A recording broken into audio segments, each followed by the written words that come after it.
Hello everyone, आप सभी का एक बार फिर से स्वागत है हमारे YouTube channel the simplified Hindi में। मैं डॉक्टर नवनीता भाटिया आज आप लोगों के सामने कक्षा 11वीं की पाठ्य पुस्तक में से कविता वे आंखें लेकर आई हूँ। आज मैं आप सबको इसकी व्याख्या बताऊँगी। इसके कवि हैं सुमित्रा नंदन पंत। आरंभ करने से पहले थोड़ा सा कवि के बारे में जान लेते हैं। सुमित्रानंद पंत छायावादी काव्यधारा के प्रमुख कवि माने जाते हैं और इनका जन्म सन 1900 ईस्वी में उत्तरांचल राज्य के अल्मोड़ा जिले के कौसानी गांव में हुआ था। इनके बचपन का नाम गोसाई दत्ता था और इनकी आरंभिक शिक्षा अल्मोड़ा में ही हुई थी। उस शिक्षा इन्होंने प्राप्त की और उसके बाद ये इलाहाबाद चले आए और यहाँ पर इन्होंने 1919 में मयोगल सेंट्रल कॉलेज में दाखिला दिया, परंतु असहयोग आंदोलन उस समय चल रहा था जिसके कारण इन्होंने अपनी शिक्षा को बीच में ही छोड़ दिया। सन 1977 ईस्वी में इनका निधन हो गया और इनको साहित्यिक अकादमी पुरस्कार, भारतीय ज्ञानपीठ पुरस्कार और पद्म भूषण नामक जो पुरस्कार थे उनसे सम्मानित किया गया। छायावादी कवियों में प्रमुख इनका स्थान है, तो इनके साहित्य में इसी की झलक भी दिखाई देती है। अपनी इस कविता में यानी कि वे आंखें कविता में इन्होंने एक किसान की व्यथा का वर्णन किया है कि एक जो किसान है उसे ज़िंदगी में किन किन कठिनाइयों का सामना करना पड़ता है, कौन कौन से चरणों में से उसको गुजरना पड़ता है, कौन कौन सी मुश्किलों का सामना करते हुए वह अपने जीवन का यापन करता है। तो इन सभी का वर्णन कवि ने अपनी इस कविता वे आंखें में से यानी कि जो किसान की आंखें हैं उनका वर्णन किया है। तो कवि क्या कहते हैं? अंधकार की गुहा सरीखी उन आंखों से डरता है मन, भरा दूर तक उसमें दारुण दैन्य दुख का नीरव रोदन। क्या कहते हैं कवि? अंधकार की गुहा सरीखी। कहते हैं कि किसान की आंखों में इतनी थकान है या उसकी आंखों में इतनी गहराई है जो कि अंधकार की गुहा सरीखी, जो कि एक गुफा जैसे अंधकार में होती है, उसी के समान उसकी आंखों में अंधकार ही अंधकार दिखाई देता है। उन आँखों से डरता है मन। कहता है अगर उन आँखों को हम देखते हैं तो हमारा मन जो है, कवि कहता है मेरा मन जो है वो डरना शुरू हो जाता है। भरा दूर तक उसमें दारुण। कहता है कि उसमें दूर तक कठोरता दिखाई देती है, जो निर्दयता उसके ऊपर हुई है वो सब कुछ उसके अंदर दिखाई देता है।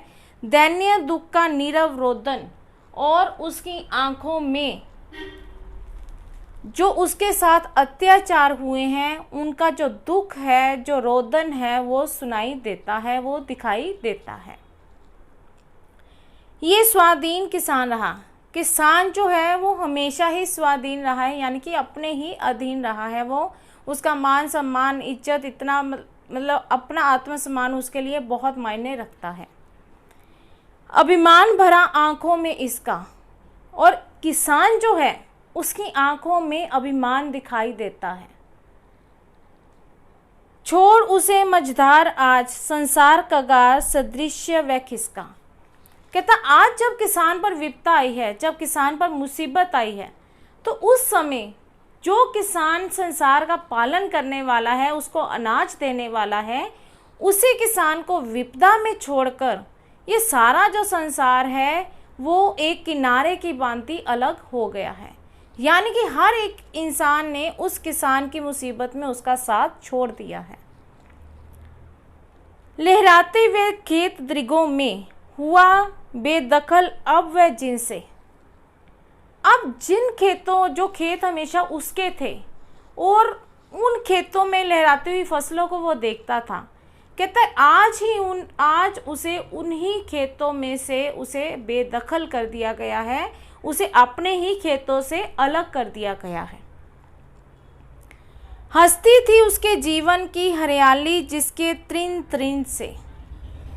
हंसती थी उसके जीवन की हरियाली, यानी कि उसके जीवन में जो हरियाली थी वो किसके कारण थी? खेतों के कारण। उसका जीवन में अगर खुशी थी उसके जीवन में, तो उसका क्या कारण था? वो खेत थे। तो वो खेतों के कारण ही उसके जीवन में हरियाली थी। वो कहता है कि उसके तन तन में, उसके रोम रोम में वही की हरियाली हमेशा समाई हुई थी और आज उसे उसी से अलग कर दिया गया।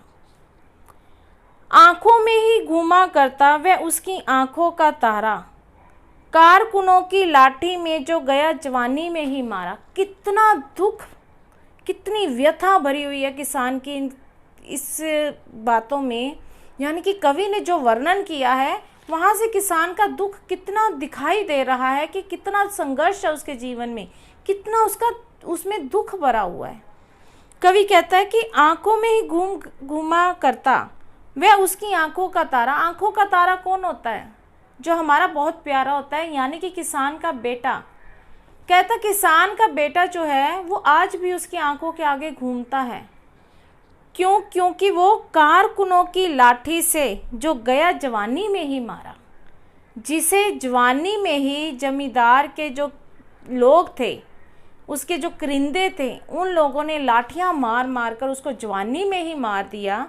कहता है कि उसकी आंखों में आज भी उसकी तस्वीर जो है वो समाई हुई है, उसका चेहरा आज भी उसकी आंखों के आगे घूमता रहता है। तो यहाँ कवि ने कितनी दुख भरी व्यथा का वर्णन किया है कि किसान कितने दुख में अपने जीवन को जीता है।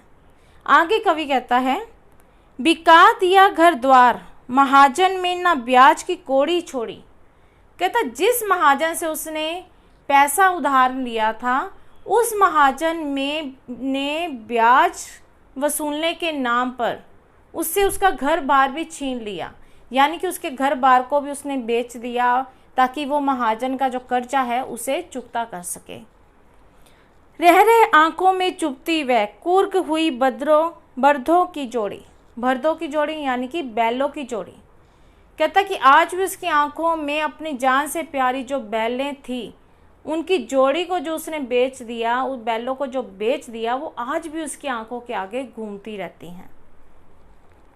उजड़ी उसके सिवा किसे कब पास दुहाने आने ना देती।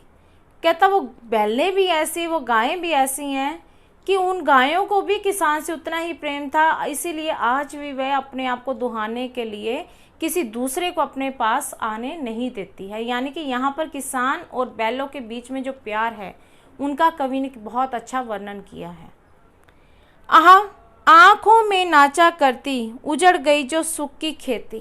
कहता उसकी आंखों के आगे उसके सुख की खेती जो थी, जो उसने अपनी आंखों से उजड़ती हुई देखी है, वो आज भी उसकी आंखों के आगे घूमती रहती है।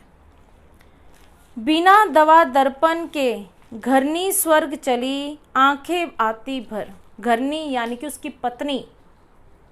कहता है कि उसके पास इतना पैसा नहीं था कि वो अपनी पत्नी का इलाज कर सके, तो इसी कारण बिना इलाज के, बिना दवा के उसकी पत्नी का स्वर्गवास हो गया, वो मर गई। और वो कहता है कि आज भी उसे याद करके उसकी आंखें भर आती हैं। देख रेख के बिना दूध मुही बिटिया 2 दिन बाद मर गई। कहता माँ मर गई तो जो दूध मुही बच्ची थी उसी की देखभाल नहीं हो सकी, उसे दूध नहीं मिल सका, जिसके कारण 2 दिन बाद उसकी भी मृत्यु हो गई। आगे कवि ने कितना दुख भरा वर्णन किया है कवि की, जो हमारे किसान हैं उनके जीवन का।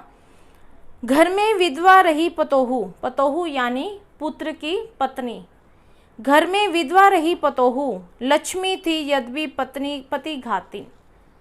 कहता है कि उसके घर में अब पत्नी, अपने जो उसका बेटा था उसकी जो पत्नी है यानी उसकी पतोहू, वो विधवा बनकर रह रही थी। वो घर की लक्ष्मी कहलाती थी। जो बहू है उसे घर की लक्ष्मी माना जाता है। तो कहता है कि वो घर की लक्ष्मी कहलाती थी, लेकिन असल में बाद में पता चला कि वो अपने ही पति की मृत्यु का कारण थी, यानी कि अपने ही पति की मौत का कारण बनी हुई थी। पकड़ मंगवाया कोतवाल में डूब कुएं में मरी एक दिन। कहता एक दिन जब कोतवाल को और सबको ये बात पता चल गई कि उसी ने ही अपने पति को मरवाया, तो जो कोतवाल था उसने उसे पकड़ने के लिए अपने सैनिक भेजे।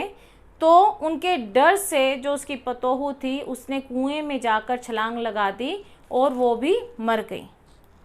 खैर, पैर की जूती जोरूं ना सही एक दूसरी आती। कवि कहता कि खैर कोई बात नहीं, अगर वो मर गई तो कोई बात नहीं। पैर की जो जूती होती है और जो पत्नी होती है, अगर वो एक चली जाती है तो दूसरी उसके जीवन में आ जाती है। पर जवान लड़के की सुध कर सांप लौटते फटती छाती। कितना दुखी किसान है कि सब कुछ उसके जीवन में हो गया, लेकिन जब उसे अपने जवान बेटे की मृत्यु याद आती, अपने जवान बेटे की याद आती, तब कहता उसकी छाती फट जाती और ऐसा लगता कि उसकी छाती के ऊपर सांप लौट रहे हो। पिछले सुख की स्मृति आंखों में क्षण भर एक चमक है लाती। कहता जब उसके जीवन में बहुत सुख थे, उन सुखों की जो यादें हैं, जो स्मृतियां हैं, वो आज भी उसके जीवन में एक हंसी को ले आती है, एक खुशी को ले आती है। तुरंत शून्य में वह गढ़ चितवन तीखी नोक सदृश्य बन जाती। परंतु कहता है कि वो तो एक क्षण के लिए खुशी होती है, वो जो यादें हैं वो तो एक क्षण के लिए है और एक क्षण के लिए ही खुशी देती हैं।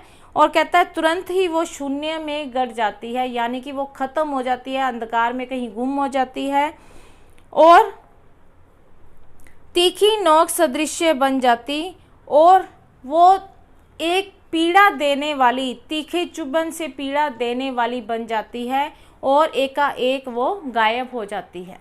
यानी कि जो सुख उसे पहले था, उस सुख की यादें जो हैं वो कुछ समय के लिए, कुछ क्षण के लिए उसको खुशी देकर जाती हैं, लेकिन अचानक से ही वो शून्य में गायब हो जाती है और उसकी जो खुशी है वो अंधकार में बदल जाती है और वो कहीं ना कहीं गुम हो जाती है। और वो खुशी जो कुछ समय के लिए उसके पास थी, वो एकाएक ही एक तीखी चुभन देने वाली नोक की भांति बन जाती है, जो कि उसे चुभती है।